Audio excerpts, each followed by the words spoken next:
رب اشرح لي صدري ويسر لي أمري واحلل عقدة من لساني يفقهوا قولي. الحمد لله رب العالمين والصلاة والسلام على رسوله الأمين. أما بعد، السلام علیکم ورحمۃ اللہ وبرکاتہ. میں محمد عامر رمضان مہینے کے اسپیشل ایپیسوڈ کے ساتھ حاضر ہو چکا ہوں.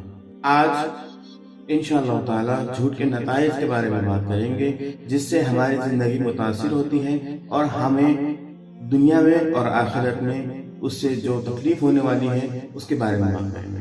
جھوٹ کہتے ہیں اس عمل کو، اس بات کو اور اس لیخ کو جو سچ کے مخالف ہو، جو سچ کے اپوزٹ ہو اور جو لوگوں کو گمراہ کرنے کے لیے استعمال کی جائے. جھوٹ کے کوئی بیس نہیں ہوتے، وہ بیس لیس ہوتے ہیں، آدھارہین ہوتے ہیں اور اسے بڑھا چڑھا کر اور بناوٹی روپ میں پیش کیا جاتا ہے. جیسے کہ اگر کسی انسان سے کام نکالنا ہو تو چاپلوسی کرتے ہیں، اس کے بارے میں جو اس کے اندر خوبیاں نہیں ہیں یا جو خوبیاں ہیں اسے بھی بڑھا چڑھا کر کے بیان کرتے ہیں، اور جو خوبی نہیں ہے اسے بیان کرتے ہیں. اسے بھی جھوٹ کہا جاتا ہے، اسے بھی جھوٹ مانا جاتا ہے.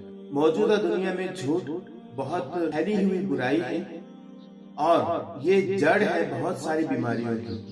اور ہماری زندگی میں جو بھی پریشانیاں ہیں، آفتیں ہیں، ان آفتوں اور پریشانیوں کی بھی جڑ یہ جھوٹ ہے.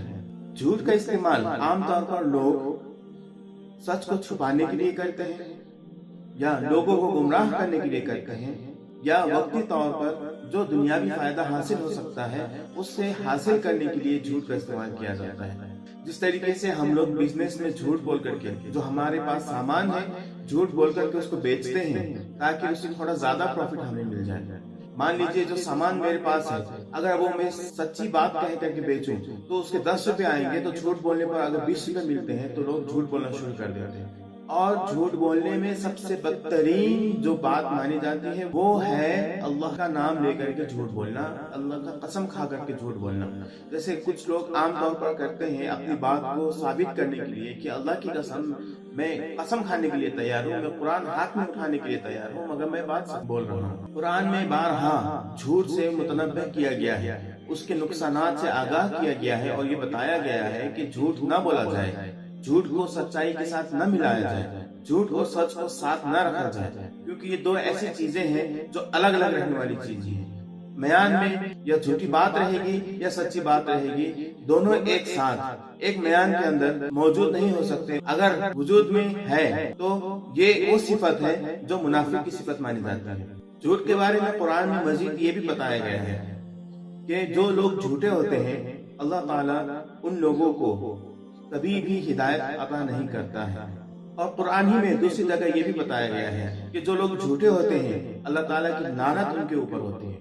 ایک بار ایک صحابی نے اللہ کے رسول علیہ السلام سے یہ پوچھا کہ اے اللہ کے رسول علیہ السلام، میرے لیے سب سے زیادہ تباہ کن بات کون سی ہے؟ تو اس کے جواب میں اللہ کے رسول علیہ السلام نے ان کی زبان پکڑ کے کہا کہ یہ ہے. دوسری حدیث میں یہ بتایا گیا ہے کہ جو مذاق میں جھوٹ بولتے ہیں ایسے لوگوں کی تباہی ہو. اور ایک حدیث کے مطابق تو اللہ کے رسول علیہ السلام نے یہاں تک کہہ دیا کہ بھروسہ اور ٹرسٹ کے النگھن میں جو بات یا جو کام کیا جاتا ہے، جو بات کہی جاتی ہے وہ جھوٹ ہے.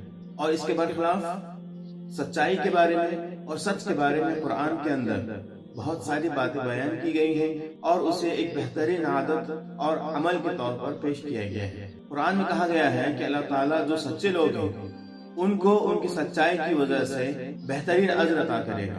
قرآن میں یہ بھی کہا گیا ہے اے مومنو، تم لوگ اللہ کا ڈر اپنے اندر رکھو، اللہ کی محبت اپنے اندر رکھو، اللہ کا تقوی اپنے اندر رکھو اور ایسے لوگوں کے ساتھ رہو جو سچے ہیں.